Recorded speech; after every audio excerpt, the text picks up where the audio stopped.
Bismillah ar-Rahman ar-Rahim. In the name of God, the Compassionate, the Merciful.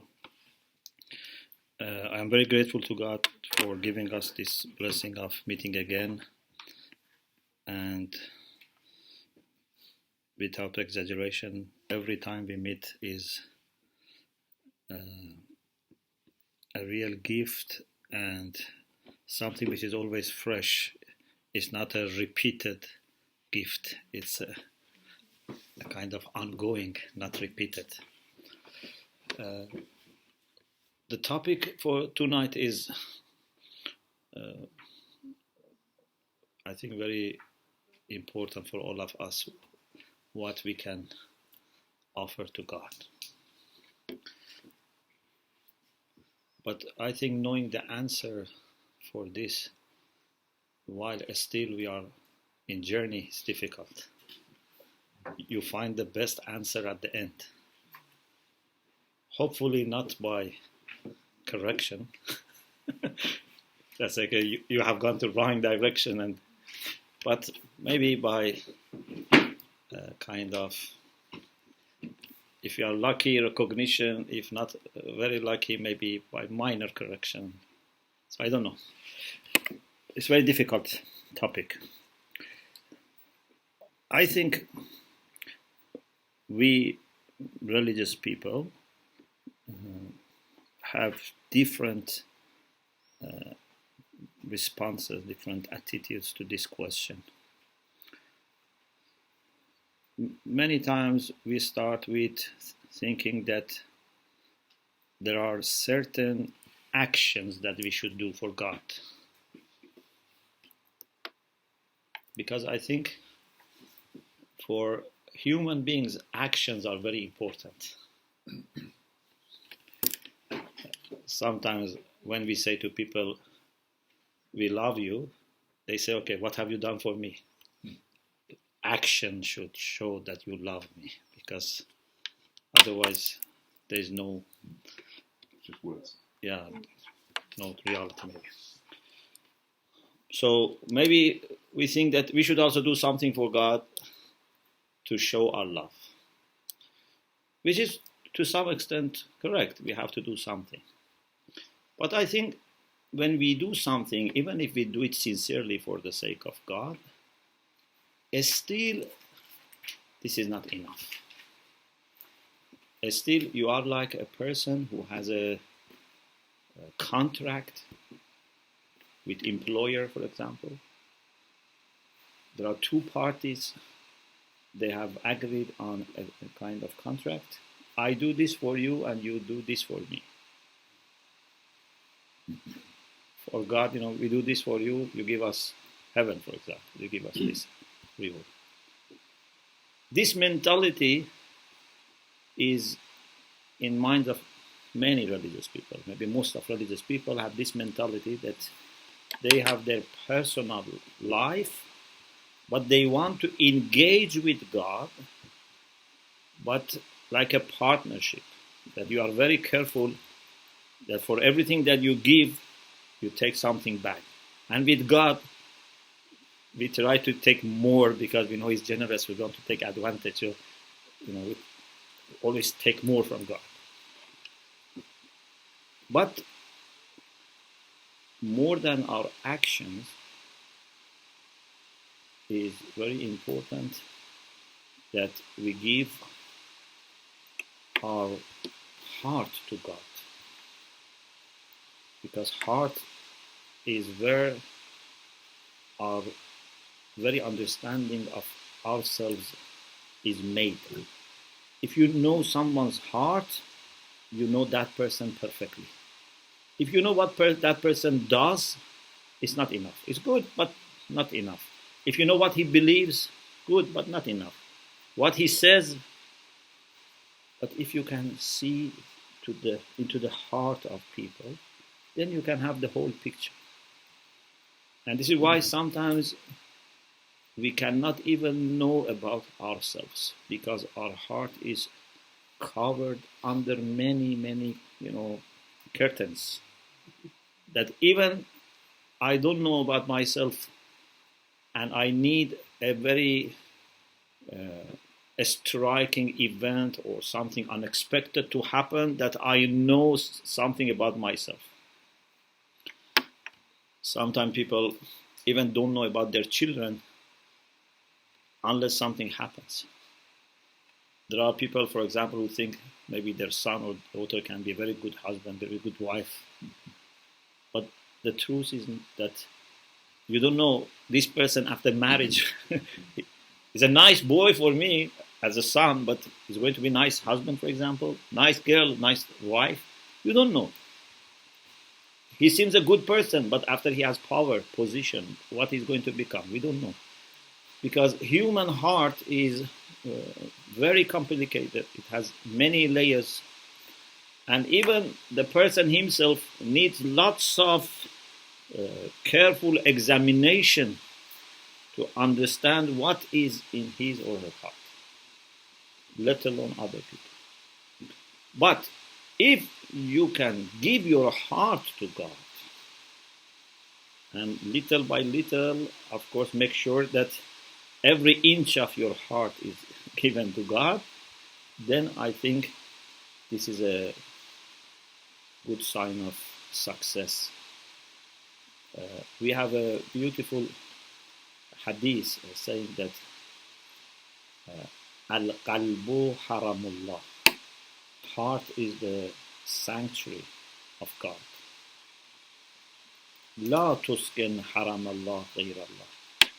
Don't let anyone other than God dwell in his sanctuary. You have to give your heart to God.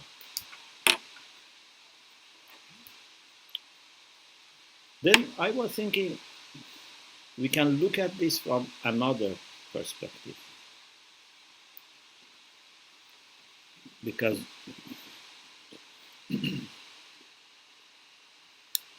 there are deep questions that in order to absorb them, you have to look at them from different angles. And when from all different angles you come to the same conclusion, you can be sure that you have grasped them. In Islamic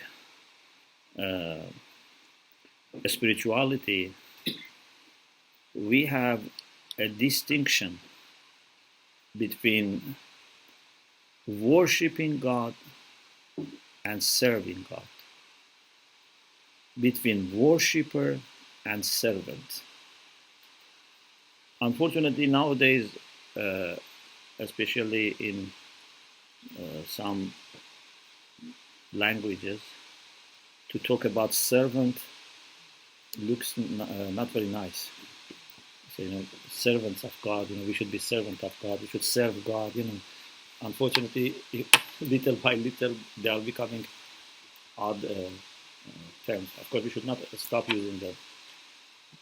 But in Islamic tradition, thanks to having the Quran and Hadith all in Arabic available, so it has kept the mindset of Muslim to some extent close to the time of revelation.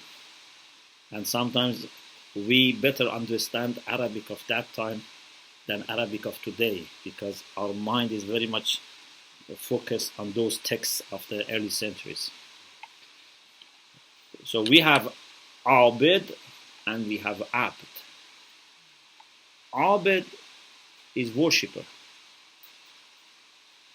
There are people that they have decided to dedicate their time to worshiping God. Prayer, fasting, recitation, middle of the night, they don't sleep, they do worship. This is a great thing.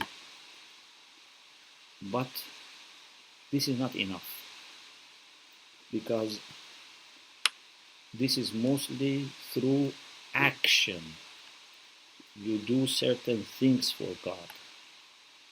We don't know what is in your heart. We can see you are really struggling in worshiping. But what is in your heart? What do you want to achieve? What are you interested in?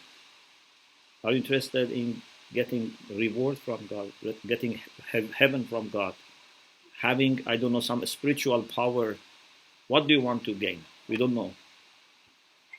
But then we have abd. Abd is not worshipping only. Abd is the one who is at the service of God. Is a servant of God. Worshipper is engaged in his worship for a few hours, maybe 20 hours. I don't know. But still it's limited. When you are sleeping, you are not worshiping. Or if you are ill in the hospital, you cannot worship, for example. Maybe some other forms of worship. But there are moments, there are times that you cannot physically serve your master because those actions are no longer possible for you. But a servant is different. A servant is in a condition that is 24 hours, 7 days a week. A servant is always servant.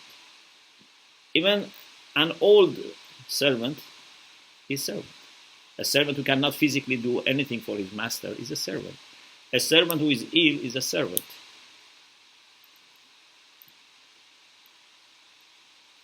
What we need to achieve is to become servant of God, not just worshipper of God. Once a person asked me a question. People sometimes ask you questions and you don't know whether the person who asked benefits more or the person who is asked. Sometimes maybe God sends maybe something for us through the questions of people. So I remember I was in Dar es Salaam, Tanzania, and we had dinner. One person asked me, what is servant? What is abd? And just this question brought something out of my mind. So I said, servant is the one whose understanding of his own identity is dependent on his master. If you ask me, who are you? And I say, I am Muhammad Ali Shomali, and I try to serve God, worship God. I am not a servant. If you ask me, who are you? And I say, my master is God, and I am trying to serve him. This shows that I might be a servant. When you ask the driver or I don't know, any person who is working for the king, who are you? He doesn't mention his own name because he knows that doesn't matter. He quickly says, I am working for the king. I am his right hand, I don't know, or I am his servant, I am whatever. I am doctor of king, I am advisor of the king. He doesn't say his own name. This, of course, should be honest, because religious people, we can easily learn these things and deceive ourselves. You see, who we are, I am a servant of God. This has to be very honest and very genuine. That even in your moments of loneliness, when you think of yourself, you don't think of yourself as so-and-so, daughter of so-and-so, or son of so-and-so. You think of yourself as servant of God. A very beautiful story is about a person who went to buy a slave. When there used to be a slavery, there were markets that people could go and buy slaves. Like Joseph was sold in one of these markets. So this person wanted to buy a slave and asked him, what's your name? He said, whatever you call me. He didn't mention it. What do you eat? He wanted to see if he eats too much or, expensive food. He said, whatever you give me. How much do you sleep? As much as you let. If you don't want me to sleep, I don't sleep until I die. It's up to you. So he said to himself, this is the best person, the God. Because he has understood to the full sense that he is not a master. He has no decision of his own. His name, his food, his sleeping hours, everything is decided by someone else. So then this story is used in Islamic spirituality to say that this should be our relation with God. That we don't engage with God as a business partner, as an independent entity that wants to engage with God and knows God is very good, God is very nice, very merciful, so he's the best person to engage with. People work for others, things. I want to work for God. It's a too little. We want to give our sense of identity to God. We want to give our self to God. We want to get rid of our ego and freed from ego move towards God. This is the best thing that we can give to God. Of course, when we do this, if we do it very nicely, then you feel you have nothing to do, nothing to give. Initially, if you have not reached that level, you think, oh, this is a big sacrifice. I am giving everything to God, my heart to God. I'm a slave of God. But if you do this really, then you realize that you have nothing to give to God. And you will be grateful to God that is accepting someone who is 100% poor and is bringing his poverty to him. Our understanding is like, for example, if someone accepts me to live with him, knowing that I have millions of dollars of debt, or millions of pounds of debt. If someone knows that I have so much debt, and he says, come and I will be responsible for you. I take care of your life, even debts, everything. So I will be grateful. I don't say, I have done something for you. Our third Imam, Imam Hussein, says in his Dua Arafah, he says, Allahumma inni atawassalu ilayka bifaqri. We, especially in the Shia Islam, we have this concept of tawassul, which means that you can go to God anytime, anyhow, but it's better if you take something or someone with you to God. So either you take someone as intercession, which you have in the Christian tradition, or you take something with you as a means, as a wasila. The Quran says, وَابْتَغُوا إِلَيْهِ الْوَسِيلَةِ. Bring something with you. This means is something that you think is very valuable to God in His eyes. Not that He needs them, but He appreciates. Okay? For example, again in the mystical literature, we have that a person went from a very dry place in a desert to see the king. And he took a cup of water with him and said, I want to offer this to the king. Because in desert, even a cup of water is very important. So he took this cup of water, and after days of traveling, he reached the city that the king was living. And he gave this cup of water to the king, and king very graciously accepted and thanked him and said, it's a great gift that from desert. But on the way going back, he saw that next to the palace of the king is the whole river. And The king didn't say, I don't need this.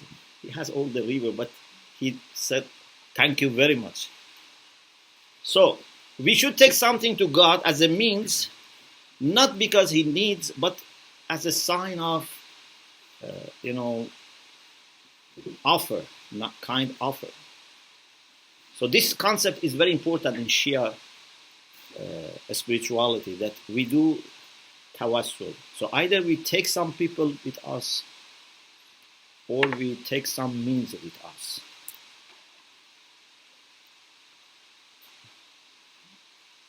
But in this passage, our third Imam says, I want to bring as my means my poverty. Not my prayer, not my fasting, not my charity. I want to bring my poverty to you. But the challenge is that I cannot bring poverty to you. كيف أتوصل إليك بما هو محال أن يصل إليك? How can I use something that cannot reach you? Because, and then I have two interpretations of this. One is to say that I cannot take poverty to God because there is no way anyone can take poverty near God. Poverty is something that is only when you are away from God. So you are taking your poverty towards God, but when you enter his palace, there is no poverty. Where is your poverty? You are the richest person. So what is, I think, very important is that if you do this properly and you really try to offer yourself to God, you reach the point that you feel you have done nothing and you have offered nothing. And you are just grateful that God is accepting zero. God is accepting minus. Even I am not zero, I am minus, because I am taking lots of maybe burdens with me. Many people have this problem that how can we get rid of self-admiration? In Islamic spirituality, one of the greatest calamities that can happen to a wayfarer is self-admiration, ujb. Ujb means you are pleased with yourself. Hadith says, "Man dakhalahu al-ujb halaka." As soon as you start admiring yourself, you are finished. If you think you are a great person, you are nothing. If you think you are nothing, maybe you are great. But if you think you are great, you are nothing. Definitely nothing. But if someone reaches this point, it's impossible to feel that he is anything. There is no chance for self-admiration. So self-admiration is one of the biggest challenges for believers. But those who reach this point, they feel embarrassed even to think of anything good in them. And they just feel that they are nothing, and they have to be grateful that God is accepting them with their nothingness. And now, another thing that we need maybe to work on this is many times we have seen in our traditions people who have either achieved this or got close to this. Not many people, but there are people, considerable people.